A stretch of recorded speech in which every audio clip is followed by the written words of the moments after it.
buenos días niños, buenos días papás, ¿cómo se encuentran? Bienvenidos a la clase del día de hoy, viernes 10 de diciembre del 2021.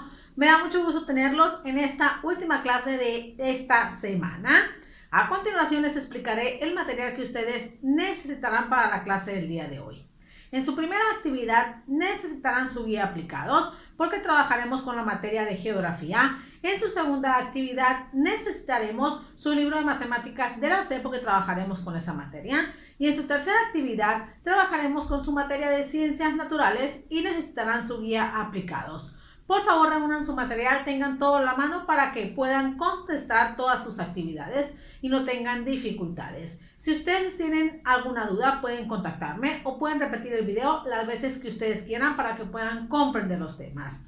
Bueno niños, sin más que decirles, deseo que tengan un excelente fin de semana. Vamos a iniciar con las clases del día de hoy. Mucha suerte.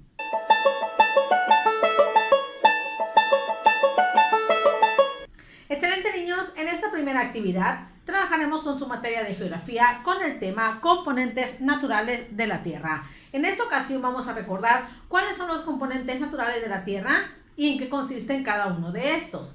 En esta ocasión ustedes van a necesitar su guía aplicados, así que pongan muchísima atención. Antes de iniciar con la clase, quisiera preguntarte, ¿cómo es el clima de tu ciudad? ¿Qué regiones naturales puedes identificar en tu estado? ¿Qué tipo de relieves encontramos en Sinaloa? Excelente niños, pónganse cómodos porque vamos a iniciar. Nuestro planeta Tierra lo componen diferentes componentes naturales y artificiales, pero cada uno de ellos aporta algo a nuestra vida y esto nos beneficia. Es muy importante, niños, que nosotros identifiquemos que los componentes naturales se refiere a todo lo que existe en nuestro planeta Tierra. Es todo lo que podemos observar a nuestro alrededor, pero siempre y cuando no esté construido por la mano del hombre. Es muy importante, niños, que nosotros también comprendamos cuáles son exactamente los componentes naturales que se encuentran en la Tierra y cómo estos nos permiten adaptarnos al medio ambiente y sobrevivir en el día a día. A continuación te explicaré 6 componentes naturales que son los que integran a nuestro planeta Tierra. El primero de ellos se refiere al clima. ¿En qué consiste el clima? Recordemos que en la clase anterior les mencionaba que el clima es el elemento fundamental y este va a conformar todos los recursos naturales. También el clima, recordemos, que determina toda la vegetación y la fauna que se desarrollará en cada uno de los lugares. ¿Esto por qué? Porque cada lugar va a tener su clima y eso va a provocar que haya diferente vegetación y diferentes especies de animales. Pero también, niños, recordemos que estos climas van a estar modificados por su altitud, longitud, agua y relieve. Los climas entonces van a depender de estos factores, de la altitud, longitud, relieve y el agua, porque dependiendo de eso va a ser el clima que se va a desarrollar en cada una de las regiones. Pero también en la clase anterior les mencionaba que debido a la inclinación que tiene la Tierra, podemos experimentar distintos tipos de clima, por ejemplo, el frío, polar, tropical, templado y seco. ¿Esto por qué? Porque debido a esa inclinación que tiene la Tierra, los rayos del sol llegan en distintas posiciones y eso va a provocar que se experimenten diferentes tipos de clima. Por eso, niños, en cada zona, en cada país y en cada región existen diferentes tipos de clima y cada uno de estos con su vegetación y con su fauna. ¿Por qué? Porque esto lo va a determinar el clima. ¿Hasta ahí vamos bien? Excelente. El segundo componente natural que integra la Tierra se le llaman relieves. ¿En qué consisten los relieves? Los relieves son los que provocan que la temperatura aumente o disminuya. ¿Eso qué quiere decir? Que haga mucho calor o que haga mucho frío. Estos relieves se desarrollarán según su altura y tenemos algunos ejemplos como son las montañas, mesetas, llanuras y valles. En la clase anterior les mencionaba que entre más alto sea este relieve, su clima va a ser más frío. ¿Esto por qué? Porque mientras más altura tenga, sus capas de aire van a estar más frías. Por ejemplo, en los relieves de las montañas y las mesetas, Su clima será frío, entonces su vegetación y su fauna será distinta a las de las llanuras y los valles, porque en las llanuras y los valles el clima va a ser más cálido, ¿sale? Entonces, cada uno de los relieves va a tener su tipo de clima, vegetación, fauna, etcétera, dependiendo su altura. Recordemos que entre más alto esté ese relieve, su clima será más frío porque sus capas de aire son más frías, a diferencia de los relieves con poca altitud, que son las llanuras y los valles, que aquí su clima va a ser más cálido, ¿sale? Hasta ahí vamos bien con los relieves. Excelente. El tercer componente natural de la Tierra se le conoce como el agua. Recordemos que el agua es un elemento que nosotros necesitamos sí o sí día a día para poder sobrevivir y mantenernos hidratados. Pero ¿por qué se considera un componente natural de la Tierra? Esto porque el agua va a regular y va a modificar tanto el clima, la vegetación, ¿sale? Dependiendo de la calidad del agua, es el clima y la vegetación que se va a desarrollar en cada una de las regiones. Recordemos que las grandes masas de agua, como los mares, ríos y lagos, pierden calor con más lentitud. Esto significa que en las regiones más cercanas al mar, el clima va a ser menos frío. Por eso, niños, en los lugares donde hay mar, los inviernos son más calurosos o menos fríos que en los lugares que no hay mar, ¿sale? A eso se refiere esta definición, que en las grandes masas de agua como mares, ríos y lagos se pierde calor con más lentitud, ¿sale? Entonces no se les olvide que el agua va a regular y va a modificar tanto el clima y la vegetación de algunas regiones. Y si esa región tiene mar, tiene lago o tiene algún río, recuerden que los inviernos serán menos fríos, va a ser un poquito de más calor, ¿sale? Muy bien. Entonces, seguimos con otro elemento fundamental considerado un componente natural de la Tierra, llamado regiones naturales. ¿En qué consisten las regiones naturales? Recordemos que las regiones naturales son pequeñas extensiones de tierra que comparten características similares, ya sea vegetación, clima, etc.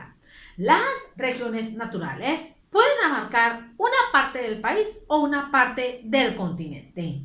Pero recordemos que no solamente existe una región natural, y cada una de estas regiones naturales va a tener su propio clima, fauna, vegetación, etc. Como les mencionaba, hay varios tipos de regiones naturales. Entre ellas tenemos a los bosques templado, tropical y de coníferas, a la selva, tundra, sabana, pradera, estepa, hielo, etc. Como les mencionaba, cada una de estas regiones naturales va a tener sus distintos climas, su distinta fauna, su distinta vegetación, relieve y calidad de agua. ¿Esto por qué? Porque cada una de las regiones está situado en diferente lugar, entonces tendrá distinto tipo de clima y vegetación. Recordemos que en la clase de ayer les mencionaba que la vegetación y el clima de una región no puede ser igual a la de otra región.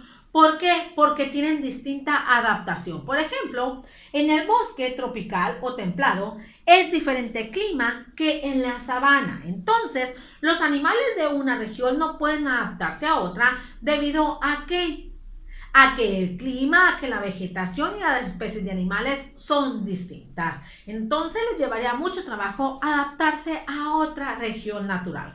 Por eso, cada una de las regiones naturales va a tener sus distintos climas, vegetación, relieves, animales, etcétera, ¿sale? Siguiendo, niños, con los componentes naturales de la Tierra, tenemos a los dos últimos, llamado vegetación y fauna. ¿En qué consiste la vegetación y la fauna? La vegetación consiste en la flora que surge en cada región. ¿A qué se refiere flora? A los árboles, plantas, frutos, etc. Recordemos que cada una de las regiones va a tener su propia vegetación y esta depende de las condiciones climáticas y del suelo. Pero también va a depender, niños, de los relieves y de la calidad de agua. Entonces, cada una de estas vegetaciones de cada región natural va a ser distinta. Como les mencionaba yo anteriormente, la vegetación que existe en la selva y en el bosque tropical no puede ser igual. ¿Por qué? Porque cada una de esas regiones tiene distinto clima, tienen distintos relieves, etc. Entonces, La vegetación dependerá de las condiciones climáticas, del suelo y de cada una de las regiones naturales. Recuerden que va a ser distinta en cada una de las regiones, ¿sale? ¿Por qué? Porque tienen distinto clima. ¿Por qué? Porque tienen distinto tipo de agua, etcétera. Pero también aquí nosotros tenemos, niños, a la fauna. ¿En qué consiste la fauna? Son las especies de animales que existen en cada una de las regiones y estas van a estar determinadas por la vegetación, pero también por el clima, por el tipo de agua, por el tipo de relieve y por la temperatura que se desarrolle en ese tipo de región natural. Les vuelvo a repetir que la fauna de una región y otra debe de ser distinta porque las condiciones son diferentes. Cada una de estas regiones tiene su clima, su vegetación, su temperatura, etcétera, y de eso dependerán las especies de animales que se vayan desarrollando, ¿sale? Entonces, niños, esos son los componentes naturales que integran a nuestro planeta Tierra. Cada uno de ellos es importante porque aportan cosas necesarias para que nosotros podamos sobrevivir. Estos componentes naturales también nos ayudan a adaptarnos al medio ambiente y a vivir de manera adecuada. ¿Queda entendido hasta ahí entonces? ¿Cuáles son los componentes naturales y ejemplos de estos? Excelente, niños, vámonos a la actividad, por favor, pongan mucha atención. Se ubicarán en su guía aplicados página 225. En el punto número 1 van a observar la imagen y con esa imagen van a analizarla y a completar el texto. En el texto pueden usar las siguientes palabras: templados, latitud, altitud, 6000, polares, Ecuador, selva, alta, polos y el número 0. Esas son las palabras que tú vas a poder utilizar para completar ese texto basándote en la imagen, ¿sale? Posteriormente te ubicarás en el punto número 2. Ahí vas a ordenar las sílabas y vas a escribir la palabra que se forma y donde se ubica, ya sea en vegetación o temperatura, ¿sale? Esa sería tu primera actividad. ¿Queda clara entonces? Excelente, niños, tómense todo el tiempo que ustedes requieran para finalizarla y una vez terminada pasaremos a la actividad número 2.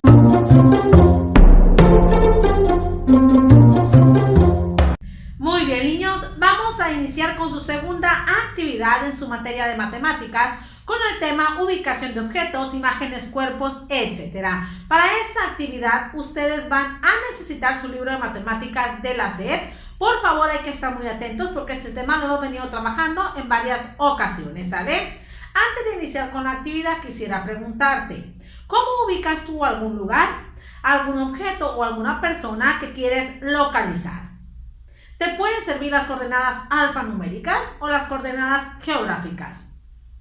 Excelente, niños, vamos a iniciar con la actividad del día de hoy. Pongan muchísima atención, por favor. Primero que nada, vamos a recordar qué es la ubicación. Recordemos que la ubicación es la que nos va a permitir a nosotros conocer y determinar la posición del propio cuerpo. Esto basándonos en el espacio, ¿sale? Recordemos que la ubicación nos va a permitir movernos, así como también realizar distintas actividades. Pero para poder ubicar a una persona, en esta ocasión vamos a utilizar las coordenadas alfanuméricas. Estas son cuadrículas que están compuestas por letras y por números. Recordemos que las letras están colocadas en las columnas y los números están colocados en las filas, ¿sale? Estas son las coordenadas alfanuméricas porque están integradas de números y están integradas de letras. Entonces, mediante estas coordenadas nosotros tenemos que localizar objetos, lugares, cuerpos, etc. Recordemos que las columnas son las que se encuentran de manera vertical, o sea, paradas, y las filas son las que se encuentran de manera horizontal, o sea, de manera acostada. Recordemos que las filas están marcadas por los números y las columnas están marcadas por las letras, ¿sale? Cuando ya identificamos ese punto, ahora sí vamos a explicar cómo localizar las coordenadas alfanuméricas exactas de algunas imágenes o figuras, así como también cómo dibujar exactamente en las coordenadas que nos están pidiendo. Primero vamos a localizar las coordenadas exactas de este objeto que es el lápiz. Lo primero que vamos a hacer es marcar donde se ubique el lápiz. Después vamos a ubicar la columna donde se ubica. Recuerda que la columna son las que están de manera vertical, ¿sale? Paradas y están marcadas por letras. Si vemos, el lápiz se ubica en la columna A. Entonces voy a colocar un paréntesis y la letra A seguido de una coma. Posteriormente voy a ubicar en qué fila se encuentra y vemos que se encuentra en la fila 3. Quiere decir que la coordenada alfanumérica exacta de este objeto es la coordenada A3. Se ubica en la columna A y en la fila 3. Vamos a seguir con el círculo. El círculo lo vamos a localizar y es esta figura. Lo primero que vamos a realizar es ubicar en la columna que se encuentra y vemos que se encuentra en la columna E. Vamos a colocar la letra E y una coma. Posteriormente vamos a ubicar en qué fila se encuentra y vemos que se encuentra en la fila 6. Quiere decir que la coordenada alfanumérica exacta del círculo es E6 porque es en la columna E y en la fila 6. Siguiendo con otra figura, vamos a ubicar las coordenadas alfanuméricas de la luna. Primero vamos a localizar la columna en la que se encuentra y vemos que se encuentra en la columna C. Posteriormente vamos a ubicar en qué fila se encuentra y vemos que se encuentra en la fila 3. Entonces, la coordenada alfanumérica de la luna es C3 porque es en la columna C y en la fila 3. Así nosotros podemos ubicar objetos, cuerpos o imágenes mediante coordenadas alfanuméricas. Primero localizando la columna en donde se encuentra, posteriormente en la fila, ¿sale? Hasta ahí queda entendido entonces. Excelente. Ahora vamos a pasar a explicar cómo dibujar exactamente alguna figura, alguna imagen o algún cuerpo cuando él me proporciona la coordenada alfanumérica. Aquí primero lo que debo de hacer es identificar qué figura voy a dibujar. Aquí me piden que dibuje un triángulo. Entonces, vamos a localizar primero la columna donde debo de dibujar el triángulo. Dice que es la columna F. Vamos a localizar la columna F, que es esta de aquí. Posteriormente, vamos a localizar la fila y dice que debemos ubicarla en la fila 2. Donde se crucen estas coordenadas, ahí yo debo de dibujar el triángulo porque es la figura que me están pidiendo. Entonces, donde se crucen estas dos coordenadas, ahí debo de dibujar yo esta figura geométrica. Pasamos a la siguiente figura, cuerpo o objeto, que es una flor. Dice que lo debo de dibujar en las coordenadas B5. Primero voy a localizar la columna, que es la B, ¿sale? Posteriormente la fila, que es la 5. Y donde se crucen estas dos coordenadas, ahí debo de dibujar la flor, ¿sale? Entonces dice que la flor debe de estar en la coordenada B5, B, fila 5, ¿sale? Columna B, fila 5. Entonces estamos en lo correcto. Y vamos con la última figura, cuerpo-objeto, que es una naranja. Dice que la debemos dibujar en la coordenada alfanumérica D1. Vamos a ubicar primero la columna, que es la D, y posteriormente vamos a ubicar la fila, que es el número 1, ¿sale? Donde se crucen ambas coordenadas, ahí debo de dibujar yo el cuerpo, la figura o la imagen que me están pidiendo, ¿sale?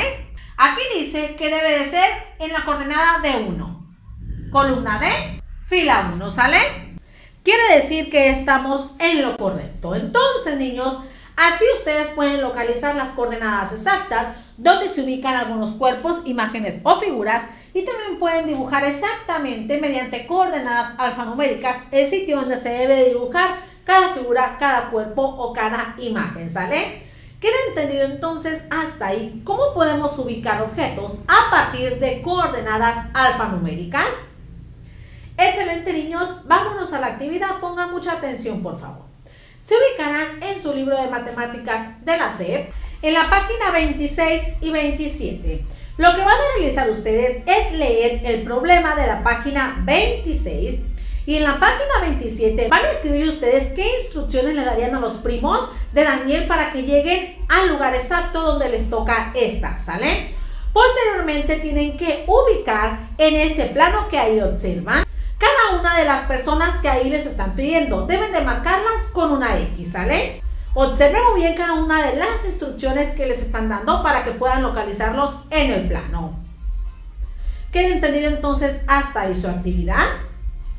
Excelente, niños, tómense todo el tiempo que ustedes requieran para finalizarla y una vez terminada pasaremos a la actividad número 3.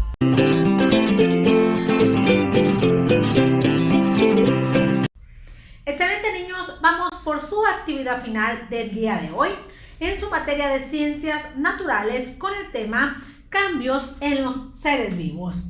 En esta ocasión ustedes necesitarán su guía aplicados. Por favor, pongan muchísima atención ya que este tema lo trabajamos en la clase pasada de ciencias naturales. Antes de iniciar con la actividad quisiera preguntarte, ¿cómo han cambiado los seres vivos? ¿Por qué algunos han desaparecido? ¿Por qué crees tú que hayan cambiado conforme fueron pasando los años? ¿Qué es un fósil? ¿Has visto alguno? Excelente, pónganse cómodos porque vamos a iniciar con la explicación de la clase. Los seres vivos, como les mencionaba en la clase anterior, han ido cambiando conforme fueron pasando los millones de años y han ido evolucionando. E incluso algunos seres vivos no se parecen a sus ancestros. ¿Por qué? Porque han cambiado en su color, en su peso, en su cuerpo, etc. Pero hay otros seres vivos que aún se siguen pareciendo a sus ancestros. E incluso hay algunos seres vivos que se han extinguido debido al cambio climático y a la caza inmoderada de animales en peligro de extinción. Algunos de los seres vivos que han ido modificando su aspecto debido a los cambios en el clima o en el medio ambiente son, por ejemplo, las ballenas, los felinos, las aves, etcétera, porque estos han venido cambiando en todas sus características, pero algunos conservan características de sus ancestros. Y ustedes se preguntarán, ¿pero cómo pudieron identificar que fueron cambiando conforme fueron pasando los años? Esto debido al registro de los fósiles. ¿Pero qué son los fósiles y por qué son tan importantes? Déjenme decirles, niños, que los fósiles son muy importantes porque a partir de esto se le ha permitido a las personas evaluar la evolución que hemos tenido los seres vivos conforme fueron pasando los años. Pero específicamente, ¿qué es un fósil? Un fósil o los fósiles son restos, huellas e impresiones que dejaron algunos organismos que vivieron desde hace mucho tiempo. Por ejemplo, animales, plantas, seres humanos, etc. Pero como les mencionaba en la clase anterior, para que un resto, una huella o un cuerpo se considere fósil, este debe de tener 10.000 años de antigüedad, si no, no es considerado un fósil, niños, así como lo escuchan. Debe de tener 10.000 años de antigüedad. Debemos de saber, niños, que algunos de estos fósiles se han conservado y es posible notar diferentes detalles en ellos, tales como músculos, piel, huellas, semillas, etc. Pero hay algunos otros que han desaparecido y no se han podido conservar debido a las bacterias. Pero déjenme decirles que estos fósiles se han conservado gracias a la sedimentación y a la petrificación. Recordemos que la sedimentación es cuando se separa la sustancia sólida de una sustancia líquida y la petrificación es el proceso mediante el cual se forman capas del suelo en la tierra y esto permite el reconocimiento de estos fósiles. Entonces, gracias a la sedimentación y a la petrificación, estos fósiles se han podido conservar. Pero como les menciono, no todos se conservan debido a las bacterias. Entonces, la mayoría de ellos desaparecen. Pero ustedes se cuestionarán quiénes son las personas que investigan o que ubican a estos fósiles. Déjenme decirles que los paleontólogos y los geólogos realizan ubicación, búsqueda, análisis e interpretación de los fósiles que van encontrando. Y esa interpretación, ¿para qué nos puede servir esto? Nos puede servir para evaluar la evolución que ha tenido el ser vivo conforme van pasando los años, ¿sale? Para eso nos puede servir la ubicación y el reconocimiento que hacen los paleontólogos y los geólogos de esos fósiles. Nos permiten saber cómo eran anteriormente esos seres vivos y cómo han ido evolucionando conforme van pasando los años. Por eso es muy importante que estos fósiles se encuentren a tiempo y se conserven en buenas condiciones, porque a partir de ahí se hacen estudios para analizar la evolución de los seres vivos. Todos estos fósiles, como les mencionaba anteriormente, se han encontrado en yacimientos. Recuerden que los yacimientos son distintos distintos depósitos donde hay muchos huesos y ahí se encuentran la mayoría de estos fósiles. Pero existen diferentes fósiles, niños, que se han ido conservando debido a otros procesos de fosilización. Anteriormente les expliqué 4 y hoy se los vuelvo a recordar. El primer proceso de fosilización, el cual sirvió para que los fósiles se conservaran en buen estado, se le llama petrificación. ¿En qué consiste la petrificación? Esta es donde los seres vivos quedaron atrapados cuando murieron y sepultados en capas de sedimento, y esto los conservó, y aquí nosotros podemos encontrar huesos, dientes, etc. Recuerden que la sedimentación es cuando se separa lo sólido de lo líquido, o sea, la arena o tierra del agua, y ahí es donde nosotros podemos identificar los fósiles. Entonces, gracias a esta petrificación podemos identificar los fósiles que se han conservado. El segundo proceso de fosilización se le conoce como impresión o huella. ¿En qué consiste la impresión o huella? Esta es la impresión o huella que se quedaron marcadas en el barro porque este se secó debido a los efectos del medio ambiente. Entonces, esas pisadas o esas huellas e impresiones quedaron protegidas debido a esa sedimentación. Aquí en este proceso de fosilización podemos encontrar huellas, marcas de las pisadas y de los cuerpos de aquellos seres vivos. Entonces, niños, este proceso de fosilización de impresión o huella, recuerden que quedaron marcadas debido al barro que se secó por los efectos del medio ambiente. Y aquí podemos encontrar pisadas, huellas o marcas de los cuerpos, ¿sale? Siguiendo con estos procesos de fosilización, también encontramos el ámbar.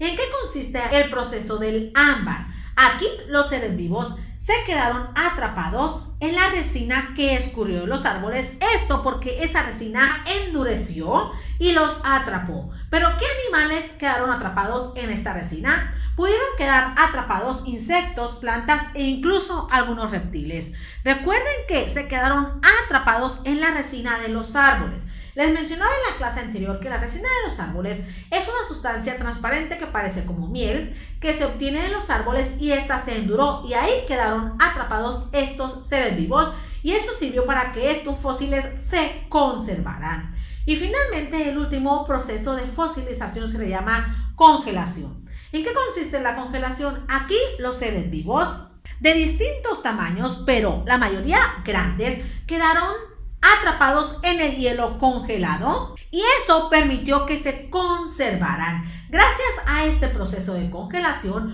muchos fósiles se conservan en la actualidad. Recuerden que este proceso de congelación, los seres vivos quedaron atrapados en el hielo congelado, ¿sale? Y eso sirvió para que no desaparecieran ni se echaran a perder y se conservaran. Estos son algunos procesos de fosilización que lograron mantener a los fósiles en buen estado y que estos no desaparecieran y se conservaran. Ustedes se preguntarán, niños, ¿por qué son tan importantes estos fósiles? Eso es porque el estudio y el registro de estos fósiles permite identificar y analizar la evolución que hemos tenido los seres vivos conforme han ido pasando los años. Esto también permite estudiar la evolución, los efectos del medio ambiente, etc. Así que los fósiles son muy importantes y hay que mantenerlos en buen estado, ¿sale, niños? Hasta ahí queda entendido entonces algunos procesos de fosilización y qué son los fósiles. Excelente, vámonos a la actividad. Pongan mucha atención, por favor. Se ubicarán en su guía aplicados páginas 183 y 184. En el punto número 1 van a observar el cambio que tuvo la ballena y van a escribir qué cambios observan ustedes cuando inició y hasta la fecha del día de hoy, ¿sale? Ahí se les muestran algunas imágenes de su evolución. Posteriormente se ubicarán en el punto número 2. Ahí van a contestar las preguntas siguientes. ¿Cuál es el resultado de los cambios que sufrió el Pakicetus a lo largo del tiempo? ¿Cómo pudieron estudiarse esos cambios? Esas preguntas son referentes al punto número 1, al cambio que tuvo la ballena, ¿sale? Posteriormente se ubicarán en el punto número 3 de la página 184. Van a subrayar el proceso de fosilización al que se refiere cada uno de los textos. Puedes leer muy bien el texto que ahí te muestran y basarte en la imagen. Posteriormente te ubicarás en el punto número 4. Ahí vas a subrayar qué utilidad tienen los fósiles, para qué sirven estos fósiles, ¿sale? Esta sería tu última actividad. ¿Queda clara hasta ahí?